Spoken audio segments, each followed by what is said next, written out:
सोनम और राजा रघुवंशी की honeymoon mystery में ये बहुत बड़ा ट्विस्ट आया है। लंबे वक्त तक लापता रहने के बाद अब सोनम मिल गई है। आपको इस पूरे केस का पूरी टाइमलाइन समझाने की कोशिश करते हैं, लेकिन सबसे पहले आपको ये बता देते हैं कि उत्तर प्रदेश के एडीजी लॉ एंड ऑर्डर के मुताबिक सुबह क्या कहा गया। उनकी तरफ से बाकायदा ये जानकारी दी गई कि सोनम वाराणसी गाजीपुर हाईवे पर मौजूद काशी ढाबा पर मिली है। मेघालय पुलिस राजा हत्याकांड में सोनम के शामिल होने का शक भी जता रही है और अब तो ये यकीन ही हो गया है कि सूत्र ये दावा कर रहे हैं कि सोनम और राज कुशवाहा, जो उसका बॉयफ्रेंड है, काफी लंबे वक्त से उनका अफेयर था, उन दोनों ने ही मिलकर सुपारी किलर्स का कॉन्ट्रैक्ट लिया और उसके बाद राजा की हत्या करवा दी है।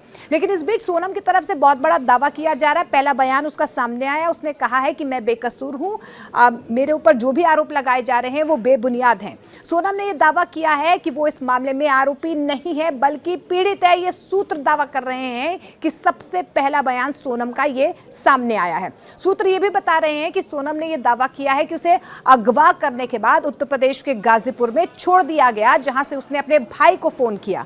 लेकिन सबसे पहले हम आपको बता देते हैं कि 11 मई, जी हां, कितने दिन के बाद मिली है सोनम? 17 दिन के बाद मिली है। लेकिन 17 दिन पहले की पूरी कहानी आपको बताने की कोशिश करते हैं। 11 मई को दोनों की शादी होती है। उसके बाद कब ये हनीमून पर मेघालय जाते हैं ये भी आपको बता देते हैं। 20 मई को ये हनीमून के लिए रवाना होते हैं। अगली टाइमलाइन आपको बता देते हैं इसके बाद क्या होता है। पहले ये कपल जो है वो गुवाहाटी पहुंचता है कामाख्या देवी मंदिर जाने के लिए। सोनम ने कहा था कि कामाख्या देवी मंदिर जाते हैं, लेकिन वहां से अचानक वो मेघालय चले गए। वो मेघालय क्यों गए, ये सबसे बड़ा सवाल बनकर निकल कर आ रहा है। और राजा के परिवार वालों की तरफ से दावा किया जा रहा है कि सोनम ने ही टिकट की बुकिंग की थी। 21 मई शिलोंग के गेस्ट हाउस में इन्होंने चेक इन किया। 20 मई को अपने हनीमून के लिए निकले। 21 मई को शिलोंग के गेस्ट हाउस में इन दोनों ने चेक इन किया। यानी कि यहाँ पर एक सीसीटीवी फुटेज भी सामने आया था जिसमें ये नजर भी आ रहे थे। इसके बाद क्या होता है ये भी हम आपको बता देते हैं। इसके बाद ये होता है कि 22 मई को स्कूटी पर ये घूमने निकलते हैं। 23 को ये लापता होते हैं, लेकिन 22 मई को ये एक स्कूटी को हायर करते हैं। स्कूटी से ये सोहरा पहुंचते हैं। ये एक जगह है, यहाँ पर ये पहुंचते हैं। और उसके बाद क्या होता है ये भी हम आपको बता देते हैं कि इसके बाद ये होता है कि 22 मई को ही बावली अख्यात ये इस गांव में पहुंचते हैं, जिसके बाद से जो है ये पूरा का पूरा मामला जो है वो शुरू होता है। बावली अख्यात गांव ये पहुंचते हैं 22 तारीख को। उसके बाद गाइड के साथ नोंगरियात गांव पहुंचते हैं। यहाँ पर गाइड के साथ ये इस गांव में पहुंचते हैं।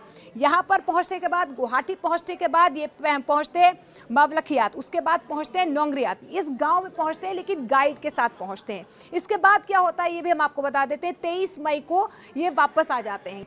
लेकिन 23 मई के बाद ही कहीं ना कहीं ये पूरा मामला सामने आता है कि जब ये दोनों लापता हो जाते हैं।